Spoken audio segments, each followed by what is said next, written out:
एक गांव, एक परिवार, हमारा आपस में विवाह होता है, हम काटते टेमले क्रियावर में साथ रहते हैं, उन लोगों का क्या होगा बताओ जरा। जो बिल है वो तो बच गए, लेकिन जिनका रिकॉर्ड जनगणना रिकॉर्ड में मीना किया, जिनके रिकॉर्ड में जमीन के रिकॉर्ड में मीना किया, पुलिस के रिकॉर्ड में मीना किया, जिनका जाति प्रमाण पत्र भी मीना है, उनका क्या होगा जरा विचार करो। इसलिए हम लोगों ने पहला मुद्दा रखा है कि अनुसूचित क्षेत्र के अंदर जितने भी 1956 के बाद हमारे बिलों को मीना बनाया है, वो सारा का सारा रिकॉर्ड बदल दो और बिल लिखो जमीन के आरक्षण, जमीन के रिकॉर्ड में, जनगणना रिकॉर्ड में और जाति प्रमाण पत्र में, इसके बाद कैटेगराइजेशन करो। ये हमारी मांग है।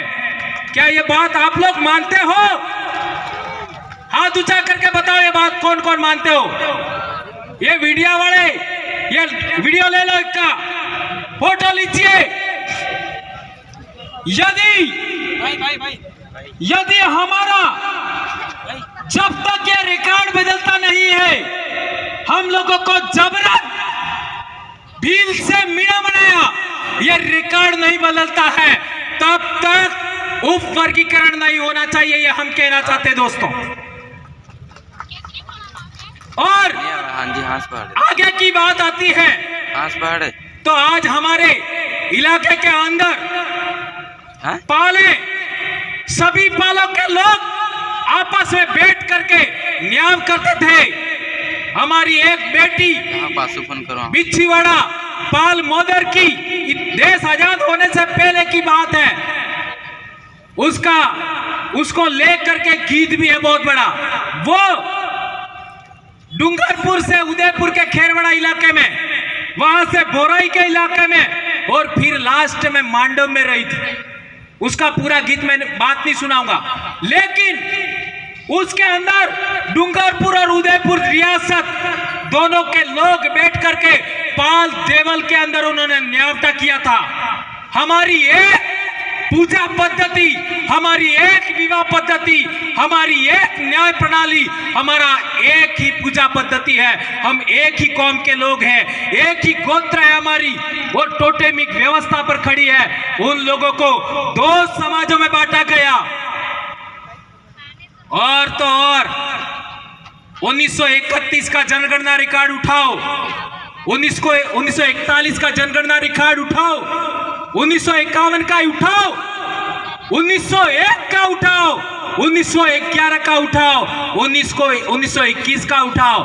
उसके अंदर आदिवासियों को, दक्षिणी राजस्थान के आदिवासियों की भाषा भीली बोला है, भीली रिकॉर्ड में है। और 1905 में जॉर्ज ग्रियर्सन ने जो भाषा सर्वेक्षण किया, उसके अंदर उदयपुर से लगा करके महाराष्ट्र के आपका नासिक तक की भाषा भीली या भिलोड़ी कहा। और इन हरामखोरों ने देश आजाद होने के बाद डूंगरपुर बांसवाड़ा की भाषा को वागड़ी कहा और खेरवाड़ा की भाषा को मेवाड़ी कहा। यह भी बदलना है हमें। हमारी बोली, हमारी भाषा भीली है और इसी आधार पर 1 से 5वीं क्लास तक हमारी पढ़ाई होनी चाहिए और भीली भाषा को 8वीं अनुसूची में शामिल किया जाए। यह मांग भी अनुसूचित क्षेत्र आरक्षण मोर्चा के माध्यम से इस पर्चे के अंदर डिजाइन किया है। हमें ज्ञापन भी देना है। ये जब तक पूरा नहीं होगा हम लोग रुकने वाले नहीं हैं। और क्या कर लोगे? इतना कुछ तो हमारे साथ हो गया, और क्या कर लोगे? आज की तारीख में हम कोई अकेले नहीं है, लाखों युवा आज की तारीख में समाज के लिए काम कर रहे हैं। उनके गर्व गौरव का विषय है। हमारे बाप दादे अंग्रेजों से लड़े, तुम कहां लड़े बताओ? जो अपने आप को देशभक्त कहते हो, हमारे बाप दादे अंग्रेजों से लड़े, इतिहास बोलता है। हमारे बाप दादे मुगलों से लड़े, हमारे बाप दादे तुर्कों से लड़े, हमारे बाप दादे अरबों से लड़े, इतिहास है।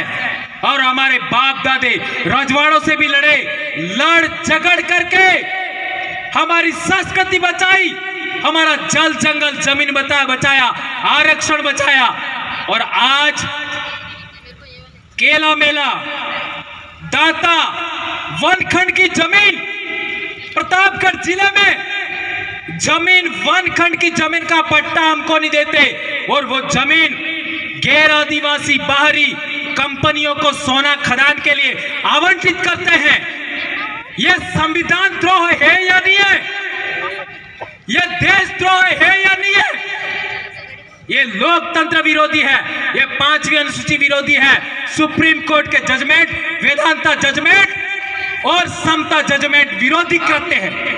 ठीक इसी तरीके से रतलाम की कंपनी को, और वो भी गैर आदिवासी कंपनी को, भूकिया और आपका जगपुरा की सोने की खदान की नीलामी की गई है, उसका भी हम भील आदिवासी यहां से इसका विरोध करते हैं। यह भी बात इसके अंदर लिखी है।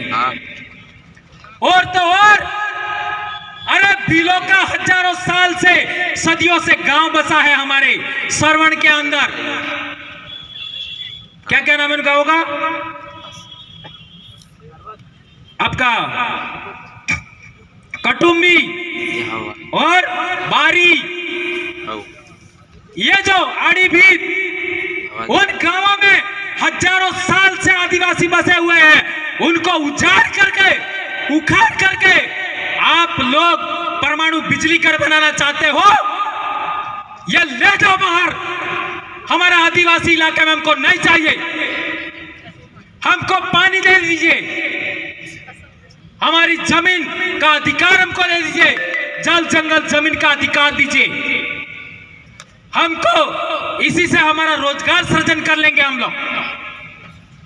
क्या देश भर में आदिवासियों के गांव ही उजाड़ने के लिए आपको मिलता है? रेल देखो, आदिवासी गांव उजाड़ो, हाईवे देखो, आदिवासी गांव उजाड़ो, डैम देखो, आदिवासी गांव उजाड़ो, फैक्ट्री लगाओ, आदिवासी गांव उजाड़ो। इसी तरीके का इन लोगों ने केवड़िया में भी किया था, हसदेव में किया। इसलिए हम लोग कहना चाहते हैं कि खनन करना ही है तो हमें कोई मनाही नहीं है, लेकिन वेदांता जजमेंट का, आपका समता जजमेंट का पालन करते हुए आदिवासी सहकारी समितियां बनाओ, और आदिवासी सोना खोदेगा और पूरे देश के आदिवासियों की गरीबी मिटाएगा और शिक्षा मिटाएगा, उनका स्वास्थ्य मजबूत करेगा पूरे देश का आदिवासी। दक्षिणी राजस्थान के आदिवासियों को सहकारी समितियों के माध्यम से सोना खनन करने का अधिकार दीजिए। हम